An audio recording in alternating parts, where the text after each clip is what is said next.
கீழடி குறித்து தெளிவாக விளக்கமாக கழகத்தினுடைய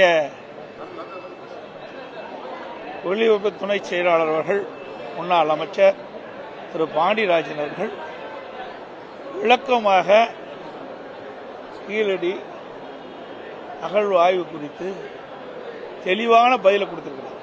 மீண்டும் என்ன பதில் கொடுக்க வேண்டியது? நேற்றே எல்லாமே கொடுத்துட்டோம்.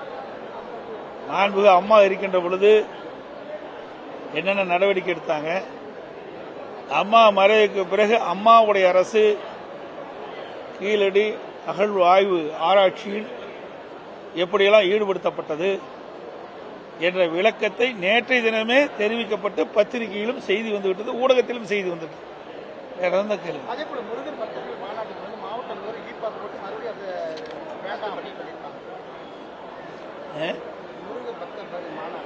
அதாவது ஒவ்வொரு அமைப்பும் அவர்கள் விருப்பப்படுகின்ற தெய்வங்களை வழிபடுவது ஜனநாயகத்தின் உரிமை.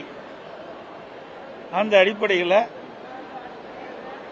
ஜனநாயக நாட்டில் அவர்கள் விரும்புகின்ற கடவுள்களை இன்றைக்கு மாநாட்டின் மூலமாக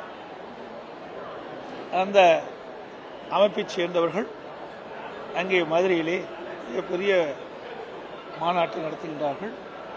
அதற்கு எங்களுடைய வாழ்த்துக்கள். ஆங்கிலம் பேசுபவர்கள் வெக்கப்படும் காலம் விரைவில் வரும். அது அவருடைய கருத்து சொல்லியிருக்காரு.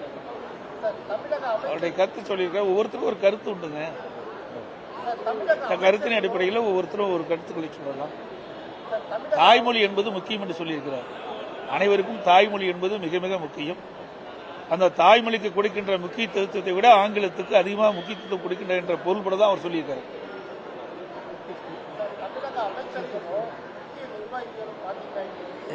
தமிழக அமைச்சர்களும் திமுக முக்கிய நிர்வாகிகளும் பொதுவெளியில ஆபாசமான பேச்சுக்களும் ஆபாசமாக சித்தரித்து பல சமூக வலைதளங்களில் பரவல் இந்த மாதிரியான நிகழ்வுகள் அதிகமாக நடக்குது. நாங்கள் ஏற்கனவே இது குறித்து கண்டன அறிக்கை வெளியிட்டுட்டேன். பத்திரிகையில் வந்துட்டு, ஊடகத்திலையும் வந்துட்டு. இன்னைக்கு திராவிட முன்னேற்ற கழகத்தை பொறுத்த வரைக்கும் மக்களிடத்தில் மிகப்பெரிய கொந்தளிப்பு ஏற்பட்டிருக்கின்றது. மக்களோட ஆட்சி தமிழகத்தில் நடைபெற்றுக் கொண்டிருக்கின்றது. அதையெல்லாம் மறைப்பதற்காக, மடைமாற்றம் செய்வதற்காக இப்படி கேலி சித்திரங்களை வெளியிடுவது, அவதூறு செய்திகளை வெளியிடுவது வாடிக்கையாக கொண்டிருக்கின்றார்கள்.